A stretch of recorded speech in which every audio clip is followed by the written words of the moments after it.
All right, my name is Rebecca Knutson, and I am running for the Fargo School Board. What are the most important issues in your race? I have three that I have listed here. The first one that I tend to talk about is financing overall of the school district.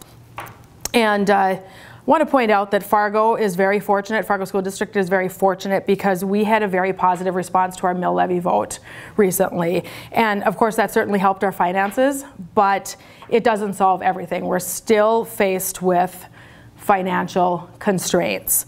And as we deal, in regard to also having the need for a balanced budget.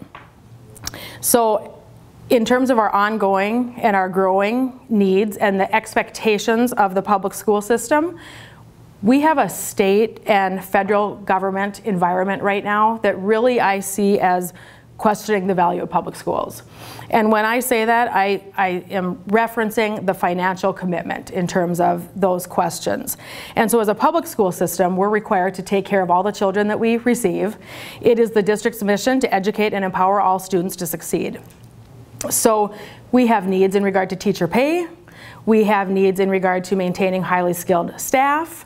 The needs are beyond having educated staff and trained staff from math, reading, history, language, and the arts. We're moving on to needing very, very skilled staff in regard to behavioral, mental health, emotional health needs, almost serving as another set of social service entity. Facility needs in regard to enrollment, we have declining enrollment in terms of the Madison neighborhood.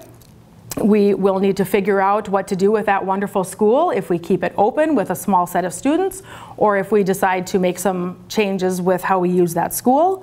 We have growth in far South Fargo, so we need to talk about what we're doing with Davies, what we're doing with Discovery, possibly a new elementary school down the road, maybe even a new middle school. So the question is where we're going to get that financing from. I just did touch on the emotional and behavioral health issues, but it's been covered in the media, you know that. Most citizens know that. I've been going door to door, and that's the topic of discussion when I ask what is of concern to people.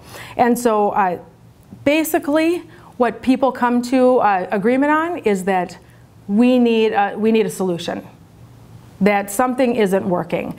What we've discovered in our community now is that community members want to be engaged. They want to be part of the solution.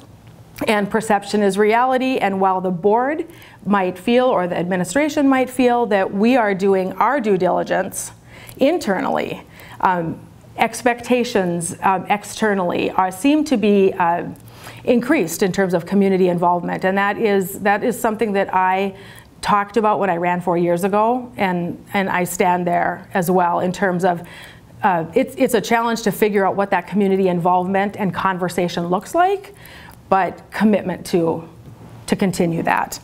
So one way, I'm going to jump into how do you address these issues, or how do we, talking to constituency groups I've discovered oftentimes helps. You know, just talking to people and educating people and giving people an opportunity to visit and learn helps. But we need to work with the legislature in regard to funding.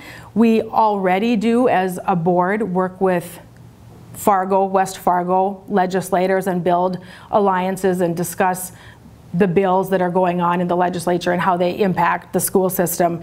But we need to just ramp that up, I would say. We need to talk about the per pupil funding formula.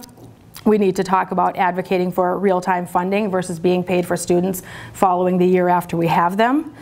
We need to look at collaborating with West Fargo, with our City of Fargo, with our parks, with the Chamber, with the United Way, with career and technical education in regard to building collaboration and strengthening opportunities in addition to our colleges and universities, especially when we have funding constraints. We'll always have funding constraints, but it's tougher now.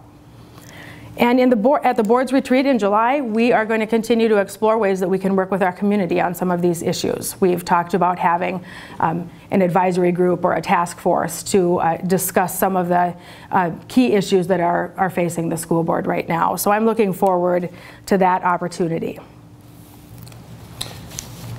What differentiates you from your opponents, and why should someone vote for you?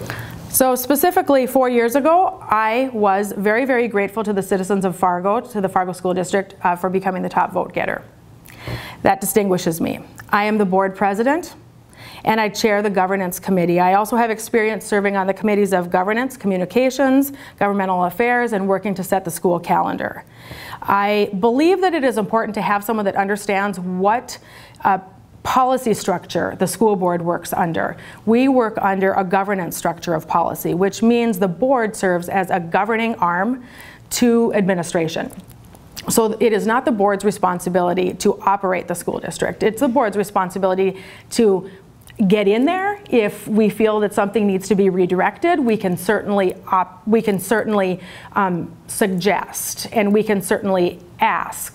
But in terms of the day-to-day, the nuts and the bolts and in the weeds, that's at the district level in terms of administration. So I have that experience and that understanding of that structure. The board's liaison to the City of Fargo's Native American Commission, the first Native American commission in the nation. I've served on that for 2 years, and I have enjoyed getting to know and understand better the needs of our Native community, of our children that have our Native population. And I am the only candidate with a 58102 zip code. In fact, I'm the only candidate that lives north of 13th Avenue South. And I would be happy to share more if time allows. Okay.